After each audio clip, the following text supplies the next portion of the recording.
The most important issue the U.S. Congress should consider in 2014 is if school districts and parents should be held responsible for kids being bullied.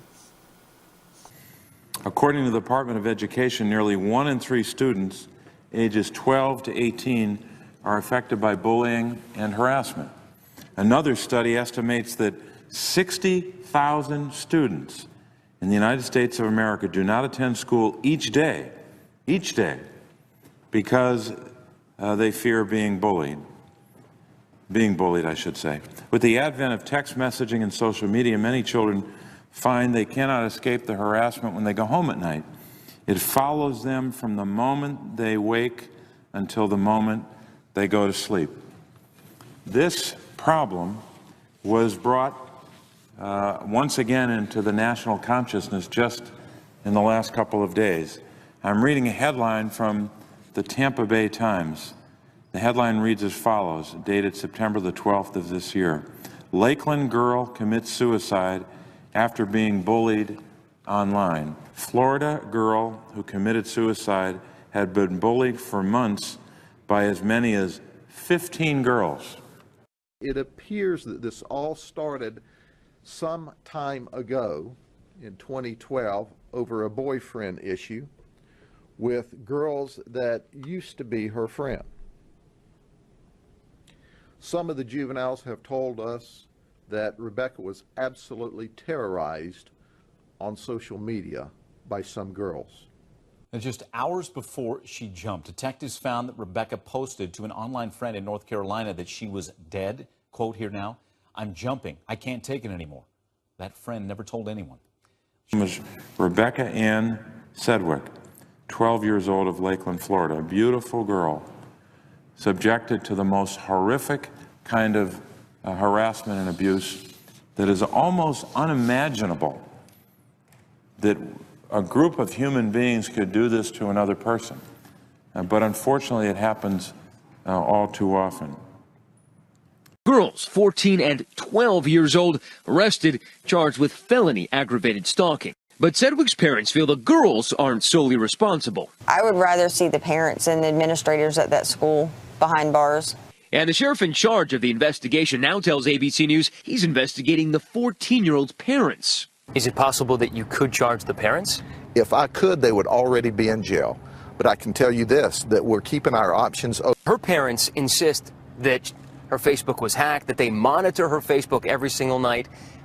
Any credence to that? Yeah, that's baloney. That's baloney. Those parents haven't cared from the very beginning. According to the police, Sedgwick was bullied online for 10 months. And before that, Sedgwick's mother told us her daughter had been physically attacked 5 times before she finally pulled her daughter from that school. I made several reports to the school. I did one online bullying report because nothing was being done by the school, and nothing was done with that either. School officials wouldn't comment on the allegations, but they did tell ABC News progress on bullying is being made. We have seen an increase in the reporting of bullying. Parents seem to be paying attention now. But when we went to Sedgwick's school to talk to parents and students, they say bullying still goes unreported. The teachers watch, but they don't do nothing about it. We don't need no more lives taken.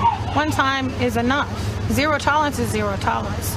I sat down with Mr. Simmons, the principal of my high school, and asked him what he thought about bullying. What is the school policy on bullying? Our student handbook states that behavior that is violent, bullying is unfair and one-sided. It happens when someone repeatedly and purposefully hurts, frightens, threatens, or leaves someone out. I would like to believe that it's enforced appropriately. However, I am sure that on occasion students don't feel like it was handled fairly. Many times when a situation doesn't necessarily go the way they think it should go, they don't believe that we enforced the policy the way they thought it should have been enforced. We try to be fair and consistent, try to do that as much as possible. What is being done when a student reports to the school that they are being bullied? Typically, we start asking a lot of questions, and many times we discover that it's not truly bullying. On occasion, there is bullying. Bullying happens a lot less than the other most common situation, and we call that conflict. And typically conflict is when there are two individuals that are going back and forth.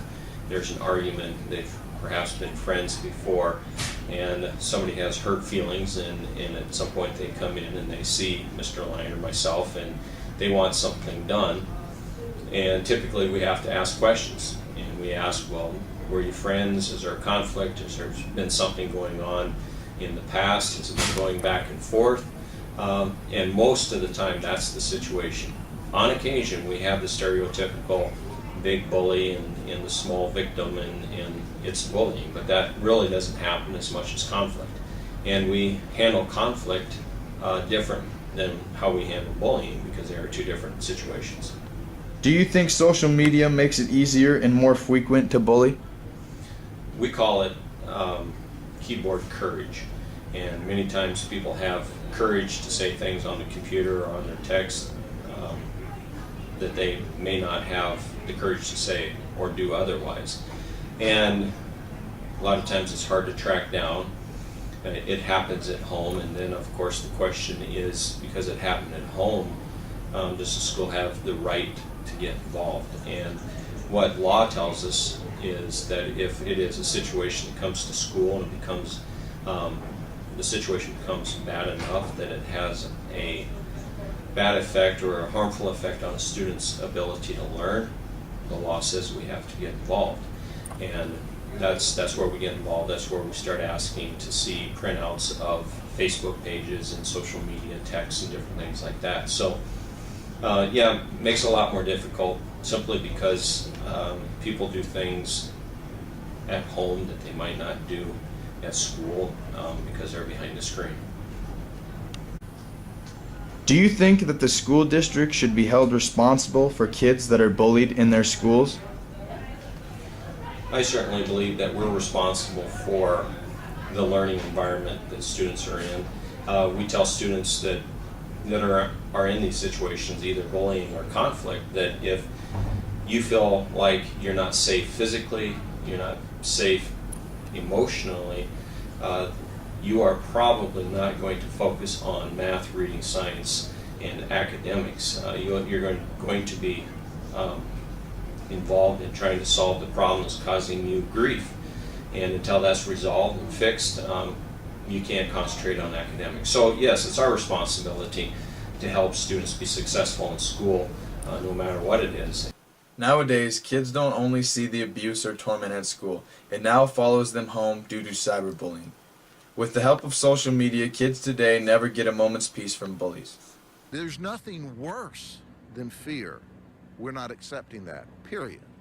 But there has been a dramatic expansion in anti-bullying laws across the country. Oh, in 1999, there was one state in the country that had an anti-bullying law. Now you've got every state except for one. Since 2008, we have seen more than half the states take action against bullying. So no question, this is being treated very differently today than even 15 years ago. In conclusion, the most important issue Congress should consider in 2014 is that parents and school districts should be held accountable for kids being bullied.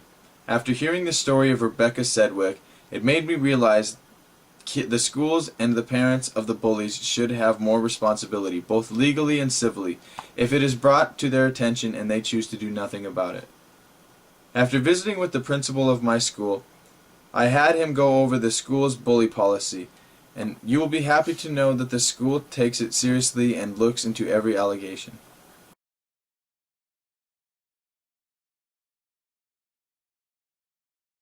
I'm Jeremy Gutierrez. Stay classy, Sturgis.